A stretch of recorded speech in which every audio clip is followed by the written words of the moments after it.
So remember how last weekend it was like 70 degrees? And then it snowed. And then it snowed again.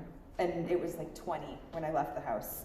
I sat there last weekend and the windows were open and I was listening to the squirrels yell at each other and the wind chimes were singing and I was so happy. I had a blanket on, but I only had one shirt on and I only had one blanket on and it was really, really good. And then Monday, I was back to 3 shirts and 2 pants and a sweater and a blanket and the windows were closed and the heat was on. And then there was the rest of the week. I would be happiest if it were always 85, 95 degrees and noticeably humid. Fortunately for many of you, I am not in control of the weather. I'm also not in control of the time change, or how quickly or slowly time passes in general. I'm not in control of how quickly my tea brews. I'm not in control of gas prices, or global water pollution, or the rate at which people come to care for or ignore environmental justice. Sometimes, I think the world would be a bit smoother if I were in control. We all know it's good that I'm not. So much is out not only of my control, but out of all of our control. It's not just us, though. Even Jesus was faced with situations that were out of his control, and he had to figure out what he was going to do about it. We're going to look today at what that was like for Jesus, how he responded, hopefully gain some insight or tools for what we do when stuff is out of our control, and we have to remember that it's never out of God's hands. So we're still in Luke. And just to start giving you a little bit of a bigger picture, we're going to be in Luke until Easter morning. And then Easter, we go back to the Gospel of John because that's a good version of the story. And then after Easter, we're going to hang out in Revelation for 6 weeks. Which is, it's going to be really fun, right? And I've already got a couple people going, no, and I'm going, yeah, right? It's not what you expect, and it's going to be okay, right? Eventually, we won't be in Luke, but for now, we are still here. We are hanging out for another 4 weeks with this powerful Jesus, this Jesus who's constantly inviting people in, who's constantly reaching out to people living on the margins, moving the whole show out to the margins to invite everybody to be disciples, to live love for God. Jesus wants people to follow him, to live like him, because Jesus wants the best for all of us. And so in this particular story, we've got several groups or characters. We've got Jesus, we've got the Pharisees, we've got Herod, and we've got Jerusalem, and everybody wants something in this story. And that's one of those things that hasn't changed, right? Even now, everybody wants something. We all have motivations, things that drive us and move our stories forward. So Jesus is taking a slow walk to Jerusalem with his disciples. He's teaching, he's traveling, he's going through cities and villages, generally doing that thing that we have captured, except off stage. Somewhere on the path, and we don't know when, we don't know how close to Jerusalem, but at some point, getting closer, the Pharisees approach Jesus and say, turn around, you can't go, Herod wants to kill you. Right, so Herod is, he's in charge in many ways. He's not the big boss, but he's somebody who is in charge of ruling this area and keeping it in line with Rome. And you don't want him mad at you, because he does have enough power to do what he would like if you make him angry. And Jesus, in this classic, you didn't expect it, but he's gonna do it mode, says, go tell that fox I am throwing out demons and healing people today. I'm gonna go do the same thing tomorrow. And then on the 3rd day, I'll complete my work. But I've got to keep traveling because it's impossible to kill a prophet outside of Jerusalem. And we're like, okay. So Herod is sneaky, and Jesus wants the Pharisees to know Herod is sneaky. And he wants to kind of hint at this whole 3rd day thing. But then he keeps going. Jerusalem, Jerusalem, you kill the prophets, you stone those who were sent to you. How often have I wanted to gather your people just as a hen gathers her chicks under her wings, but you didn't want that. And then he wraps it up with this nod again toward entering into Jerusalem on what we now call Palm Sunday. So first, And especially at a time when nationally our precious trans siblings are under attack, this is really unusual for Jesus. Right? Even then, it's very gender bendy of Jesus to take on female pronouns. Right? Men didn't go around using feminine comparisons and roles and pronouns for themselves just off the cuff. It was intentional. We have an example here of what it looks like to be expansive, and we can't ignore that. Because what we find is gorgeous, right? Jesus wants to gather up the people of Jerusalem and protect them and love them. Jesus wants to get out around Jerusalem so he doesn't get killed. Jesus wants care. Jesus wants protection. Jesus wants life. Jerusalem, on the other hand, does not want to be snuggled. Herod wants to kill Jesus.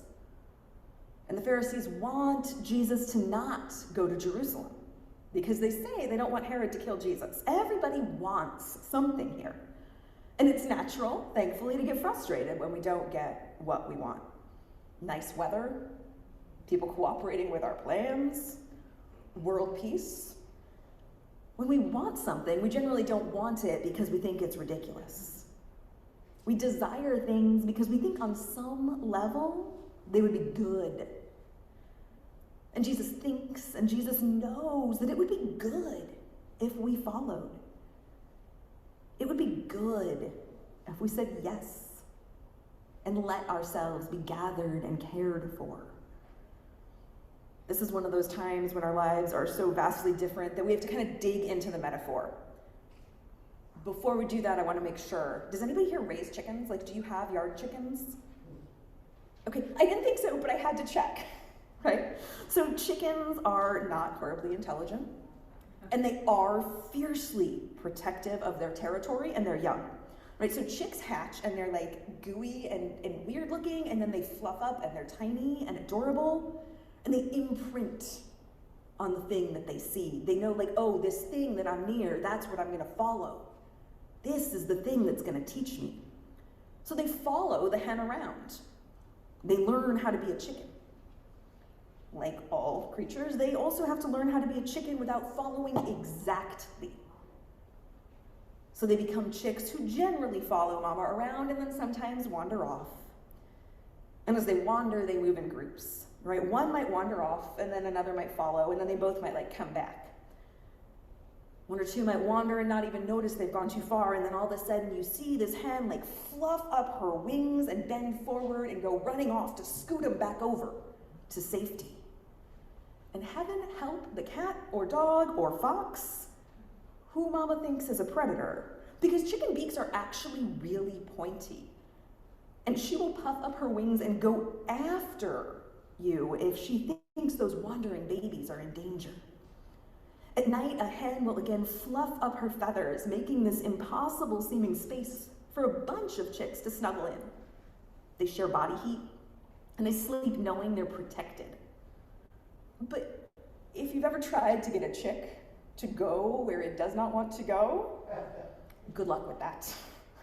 They're small, they're adorable, they're also real fast if they want to be. They don't run in straight lines. They don't run in predictable patterns. The best you can do is often just try to herd them in the general direction of where you want them to go. If a chick doesn't want to snuggle and it's old enough to learn, that mama hen isn't going to force it under her wings. You know, we are the baby chickens. We are Jerusalem here. We are needing to learn how to live. We're trying to follow. We generally follow in a bunchy little group, and we rely on the chickens closest to us to point us in the right direction. Seen from above, we look like an amoeba just kind of going around. We wander off. We stop following because we think we are grown. We get distracted and wander off because that's a really delicious looking bug. And it's often really hard to get a few of us or many of us back in line when we don't want to rejoin those who have been following all along. We are vulnerable. We are often ignorant of how deeply we need the love and protection of those wings and beak. We can control very little, but we are so proud and maybe so cute as we strut around poking the dirt and learning how to be. We can control so little, and so it feels so good to get scooped up and tucked away and be warm and safe and held and cared for. We can control so little, and it feels so good to rest in the arms of one who loves us. And in those times where Jesus is trying to scoot us back home, to offer us safety, to hold us close for our own good, and we don't want to, we know God is not coercive. If we run away and refuse to follow, divine hands are not going to pick us up and plop us in the coop against our will. Sometimes it's hard to be the chickens. We want to be the disciples. We want to be the ones who follow well. We want to be the ones who do it right and are the example of good stuff for other people. When we hear Jesus' love and grief and apply it to our own lives, especially times like now when we ourselves are full of love and grief and don't know what to do with our big feelings, what do we do? What do we as chicks who are learning to follow do? Right? We look at Jesus. Jesus is clearly annoyed with the people who won't come and get what they need. Jerusalem, Jerusalem, how many times have I asked you? Right? We can imagine Jesus drumming his fingers and kind of using the mom voice in this instance. And yet, Jesus again gives us an example. Jesus is patient. Jesus keeps on inviting, even after we've annoyed him. Jesus is like, okay, I'm gonna focus. I'm gonna keep loving.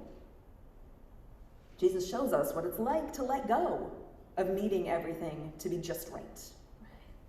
Jesus shows us what it's like to let go of needing to be in control and go on living and loving even when we don't get to control all the things. Luke's Jesus is powerful and holy.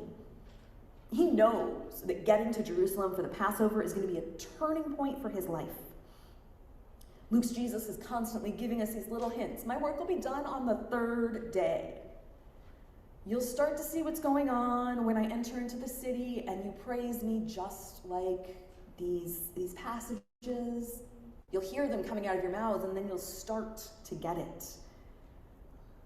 Jesus knows for Luke all of what's ahead of him, and even so, he is not totally in control. Not even Jesus can herd the baby chicks and make them sensible. But Jesus keeps on inviting folk to follow him. He keeps on inviting folk to love. He keeps on inviting us to come let Jesus love us and care for us. And so like the baby chicks, we are learning. We are learning to follow. We are learning to love. We learn what to eat and what to avoid. We learn how to kind of beak at others and puff up in defense when necessary. We learn how to hop and fly. We learn what is safe and what is not. And as we learn, we realize we are becoming the hens. We are becoming people whose lives are examples of love and discipleship, and so we get to do what hens do. We get to care, right? We get to turn around and love and invite others. And so right now, especially as Alice said, as a reconciling congregation that is working to broaden our witness for justice, we got a lot of work to do. We have advocating to do. We might choose a state, Florida, call and make a fuss for our LGBTQ kids who are being so damaged by this don't say gay nonsense. Because when you can't hear that you exist until at least 6th grade, it damages you, right? We may call people in Texas or Idaho and raise heaven and hell about the persecution of people who care for trans kids, or people who want to play sports, people who know who God has made them and are being told, no, you and God were wrong. We do these things because in following, we have been taught to love. We know that kids and youth and young adults who are called by their proper names and pronouns, that people who are given affirming medical care and participate in activities they are passionate about are not just happier, they're not just healthier. They have lower rates of suicidal ideation and lower rates of suicide attempts. They are less likely to wind up homeless. They have lower anxiety. They are more able to avoid abusive relationships in their adult lives. And we are affirming their humanity. That's our base, y'all. You are a beloved child of God. That's our starting point. We love because God first loved us. We live like it because Jesus showed us how. And we dare to keep on doing it because the Spirit keeps on calling us to make this world a place where everyone can thrive. Thanks be to God. Amen.